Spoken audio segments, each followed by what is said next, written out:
When all hearts turn warm and a chill can be found, our family unites. And we gather around. I don't think I can read this. That's why we want you to read it.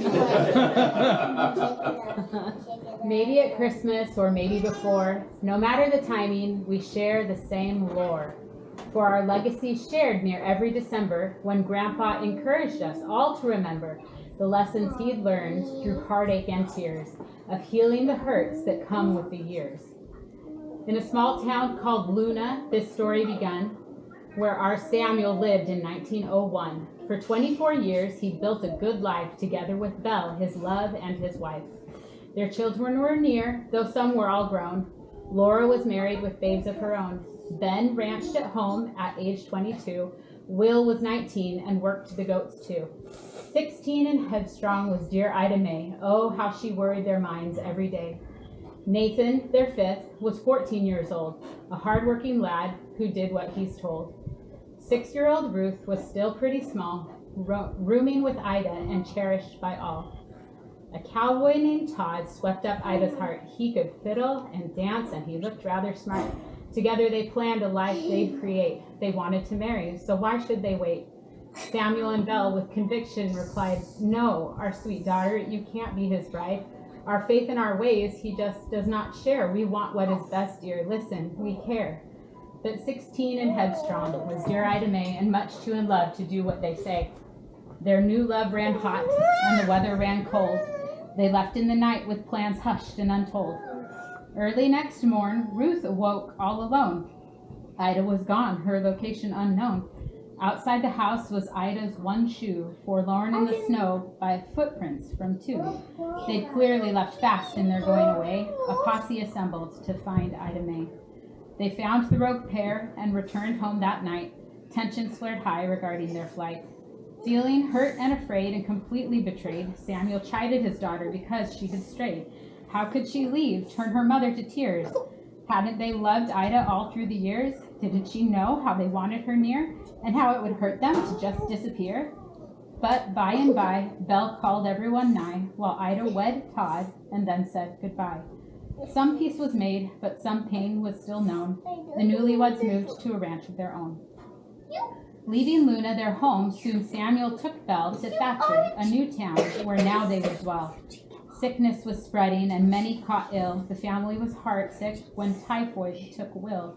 Sadness continued when Mother Belle died. The days passed in mourning, with many tears cried. With time going by, Samuel's grieving was eased. He took a new wife, and the family was pleased.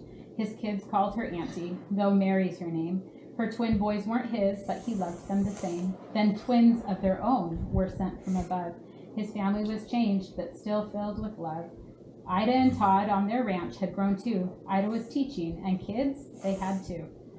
Since Ida's elopement, the time had gone fast. With the pain and the joy, thus 11 years passed. In mid-1912 came the heat of real trouble. In Mexico, rebels burned cities to rubble. Pancho Villa, the general, and all his cruel crew spread violence and terror. Anxiety grew. Samuel's big brother, named Ammon, lived there. Victim to tragedy, hatred, despair.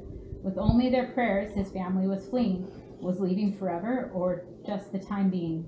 Samuel then beckoned, "Come back and come stay. There is still safety here in the U.S. of A.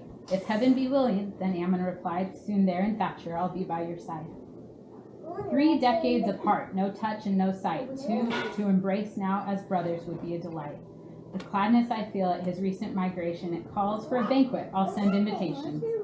When the invite reached Ida, how joyous she felt. To be so remembered, it made her heart melt. Of course she'd be there. She RSVP'd, she wrote to her loved ones, and plans were decreed. But oh, what is life without plans that will shift? Instead of herself, she would now send a gift. Out to her orchard, so full of emotion, she filled up a box with her love and devotion. Each apple the best, each one picked by her hand. She sent fruit to the banquet. In her place it would stand. When word got to Samuel that Ida's plans changed, he felt sad as he looked at the things he'd arranged. Each chair was assigned, the place cards were there, but mostly he wanted their bonds to repair. The season was fall, and a chill could be found as all Samuel's loved ones were gathering round. The party commenced, but without Ida May, although her surprise was headed that way. From the very same train that Ammon's group rode, her gift was delivered to Samuel's abode. Her box of fresh apples, so red, ripe, and rare, their delicious, sweet scent, how it filled up the air. To Samuel, it seemed the gift was a sign, the meaning profound, the timing divine. He wept in his chair with deep feelings of love, then stood with his apple held high up above. He christened the fruit with his righteous intent, When in life we're not right, that is when we repent. Real life has its hurts, but so too we can heal. Mercy and love and forgiveness are real. As final tokens of our mended hearts, Ida's apples can be our tradition to start. This offering teaches us how we should live. We love one another and also forgive. These truths, although simple, are sent from above. Recall them each year with the apple of love. The moment held peace. The moment held power. Those there remembered what happened that hour. Samuel implored us to never forget, lest at times we hold on to our needless regret. Though Grandpa is gone, generations have passed. Yearly as families we do as he asked. From person to person the apples go round as we love and forgive and this story resound. We hear and revere and together we toast with apples that symbolize what matters most. Very good. Thank you very much. Okay, Royal and Francine, you want to see everyone or you want to see my face while I'm talking? See everyone? You want to see everyone? Okay. So the part where it said there was a problem, they were hurt because she left and she wanted to marry this cowboy. They were hurt because their faith was contrary to what the cowboys was. They weren't of the same faith. So in other words, because he was not of their faith, he couldn't be married in the temple, and he wouldn't be married and sealed to her for forever, which is what we always teach, and hope for, that we can always be a family forever. And so there was pain there, but as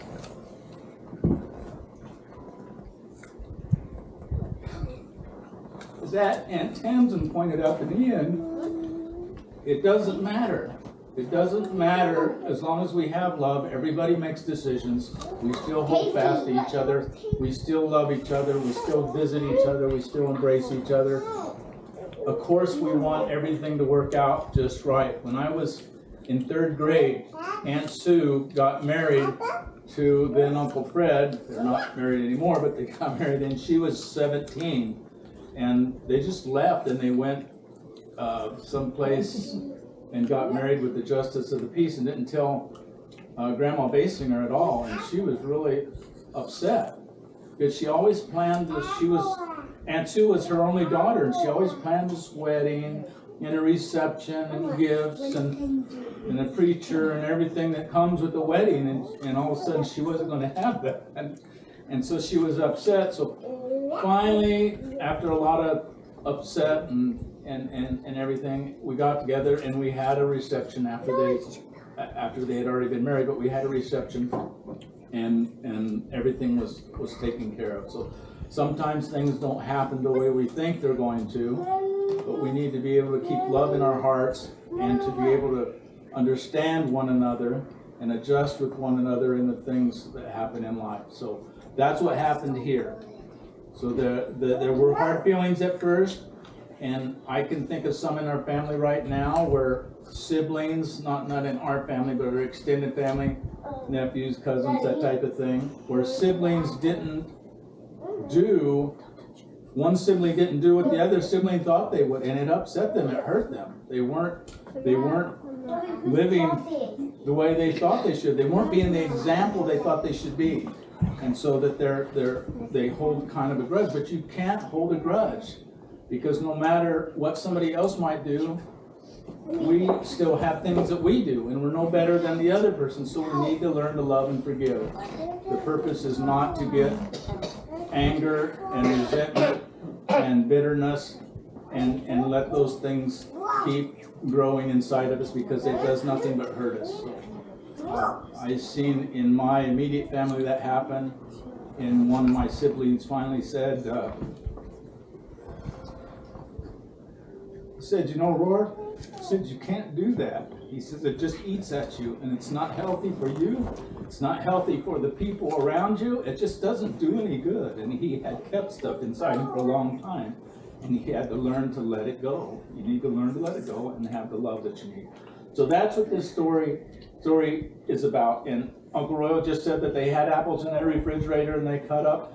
The first time we did this, it was a little strange for me because I had only been a member of the church for 3 or 4 years. And the only thing that we did that was like this, where you pass something around, was sacrament. And I'm thinking, wait, is this kind of, it's not the same, it's not like sacrament at all. It's just remembering, it's celebrating, it's eating an apple together is what we're doing. We're enjoying apples together. And I liked their words of toast. Yes. Toast it. Yeah, and so Samuel Benjamin Tinney christened the apple. In other words, this is what this apple is going to remind us of. Just like you christen a ship. When they build a ship and they get ready to sail it, they usually break a bottle of champagne on the hull and send it down into the water, and they christen it. They have a ceremony when they do that, and they give it a name, and so they make that ship, give it a name and its purpose. And so that's what the apple is supposed to do. So they grew, and Ida grew apples, and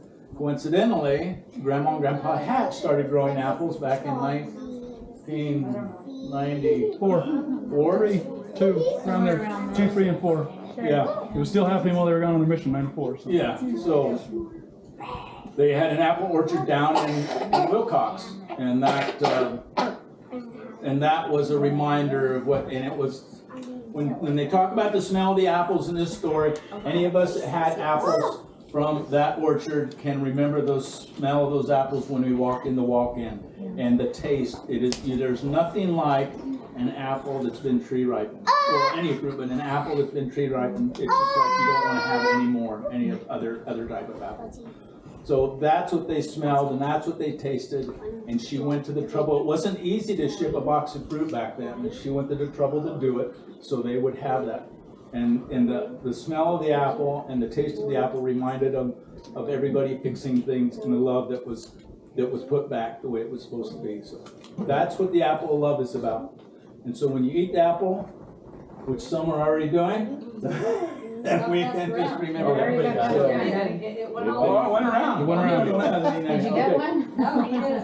Here we go. Okay, let me put this back around. Here, you take it and I will eat. Oh, what, you're gonna, okay, Yeah, you'll hold it. okay. All right, So, that's it. okay, let me put it back, I'm sorry. So before we get to the main event, which you guys always love, which is the presents, we know that. I have just a little thing to talk to you about. Okay, I have some gum here for those that participate. So raise your hand to participate. Wait, you don't know what I want yet. Okay, I have something here, and you're gonna have to use your imagination and figure out what it is. But don't just yell it out. You hold up your hand and I'll call on you, okay? You ready? Mm-hmm. This is supposed to remind you of something. Maggie. A shoelace. Oh, no, but you participated. Good job. She said, I would participate. You get a big one. Okay. Okay, watch. Linda? A bucket of apples. No. Okay. Wait, You know, I there's need something I have not experienced it. I need the Olmsteads to figure out what this means. Oh, there we go. What exactly? Ready? I don't. Come on, Okay, Tamsin. imagine that it's yellow. This is yellow. Try it again. Oh, that's why your grandma says here. You're not. Oh, whisper. I want gum. Whisper. Oh, Tamsin, what is this? That is like the oxygen mask that drops down there. Yes, on an airplane. When you're on an airplane and the ladies are saying what to do, that's what they say. They say, if there's a depressurization in the cabin, place an overhead compartment will open and these masks will drop. Then what do they say? What do they say? They say to put it on. Put thingy, the thingy. Okay, very good. That's right. They say bring it towards you and put it on. They say something else though that's really important. Robert? Tighten it? Tighten it. That counts. That's it. I love it. How far does he need it? How far did you need it? When?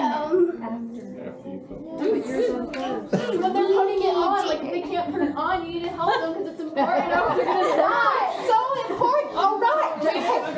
Amara. You have to put it on yourself before you help others. There'll be more. There'll be more.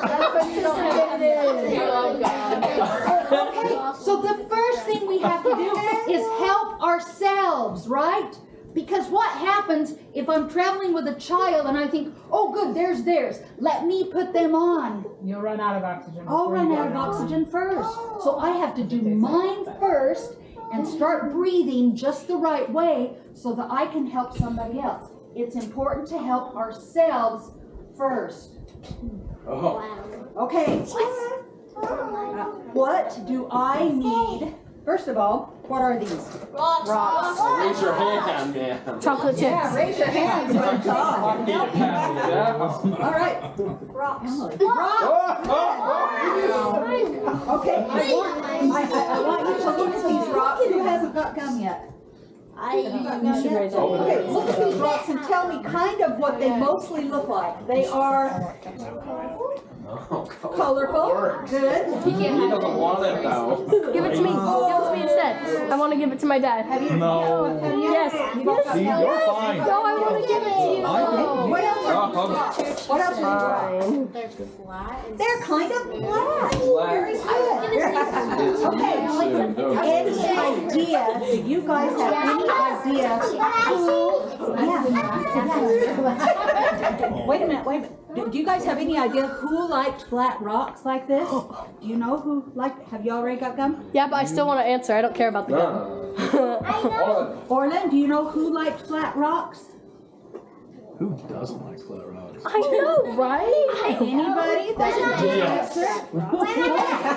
Grandma Hatch. That's right. Did you have gum yet? I mean, we'll give you gum as well. Look at his head. I didn't know she liked flat rocks. Swallows gum. Grandma Hatch, my mother really liked flat rocks, and she would walk. She'd take walks every now and then, and when she found a rock, she would bring it home. You know what? Where did these rocks come from? From her mother, from Grandma Hatch. That's where these rocks came from. Okay? Can anybody think of a scripture that talks about a rock? I know. I don't want the gum. I just want to answer. I forgot. It wasn't it about the brother of Jared or something, and then he God asked him what he should Oh, I love that story. Good job. That's the 16 small stars. Nice. Believe I took my answer. Okay, make it quick. This next Jude thing is I can do all things through Christ who strengthens me, and they have a little rock tower thingy thing. I don't know what it's called, but I'll do it. I love it. Good job. You've already got some gum? You have some gum? I love that one. Baysinger built his house upon a rock. Does everybody know that one? That's a great one. Do you have gum yet? Yes, you do. I'm sorry. What else? My The map has one changed. where It's no longer the available. little It sounds fun. Where am I? Oh, yeah, David Goliath. He hit the giant with a rock in his head. He had to have a rock, right? Fabulous. Good job. We got Daniel. Daniel, what else? Down Orland. This is the guy. What's the question? No, I don't know. That was excellent for asking. Thank you. You're gonna learn something now. What did you say? No. Schaefer, what did you say? In the dimension song where the man built upon the rock stands for Jesus. That's right. The rock stands for Jesus. Clark. Clark. Do you like rocks too? Yes! Yes! Clark likes rocks.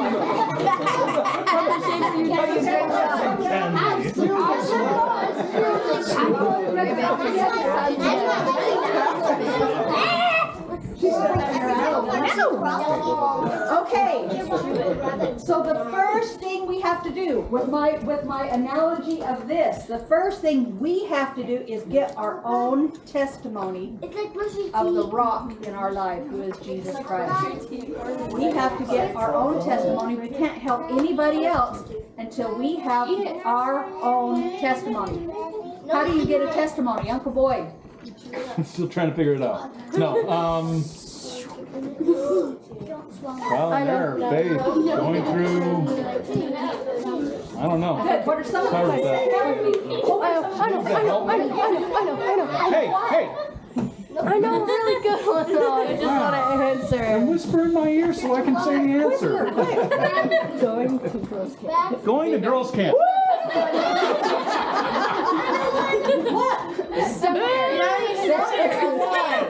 Why seminary? Well, Because nobody else in this family right now is in seminary but Kaylee. So Kaylee, why is seminary important? it really truly does strengthen your testimony because of the lessons and the more in-depth the seminary teacher will go, and to see this testimony that he shares with us every single day, it just strengthens your testimony because you get to understand the lesson finally for yourselves, and you can interpret what Heavenly Father wants you to understand and know about Him and how He's trying to help you in life. And that's why your patriarchal blessing is so important, also because it can help you guide you in times like this. Very nice. Like it. Deep answer. Extra gum. What, Samuel? That's right. Is it important to read our scriptures? To listen to our prophets? Very good. Okay, I'm going to pass this around and everybody gets to take a rock from Grandma. Everybody gets to take a rock. I want you to leave it at home, and I want you to put it in your room, and I want you to look at it and remember all the things about a rock that are important. A rock is stable. We need to build our rock. Just like that, the wise man built his house upon a rock. Okay? And the rock can be Jesus Christ in our lives. So I want you to put this rock by your bed. You can put it on your bed. You can put it on the side. You can put it under your pillow. You can do whatever you want. But remember, the rock that is Jesus Christ, that we are supposed to gain our own testimonies now before we can help anybody else. So I'm going to pass this around in just a bit, but I have one more part to the story. In conference this time, there was a story that was told about a man. And this man had palsy. What's that? Do you know what that is? Uncle Hammond, you're the doctor here. Tell us what palsy is. What palsy is? So it's a lack of blood flow to nerves that makes it so you can't move certain things. So he couldn't move, right? Emily, you're right there. You're right where you should be. You get palsy sometimes if you sleep on your arm. Move over just a little bit. What? Move over just a little bit. Okay, I'm going to put this on the floor. Oh, I see. I'm going to put this on the floor. Okay, Emily, you're going to lay on it. Okay? Oh, lay this way. Lay this way. Okay? Our person with the palsy is Emily. Okay? Emily cannot move. All right? Right now. But Emily is really lucky because she has 4 friends. Emily has 4 friends. I'm a friend. And her 4 friends are actually her oldest cousins. Oh my gosh, yes!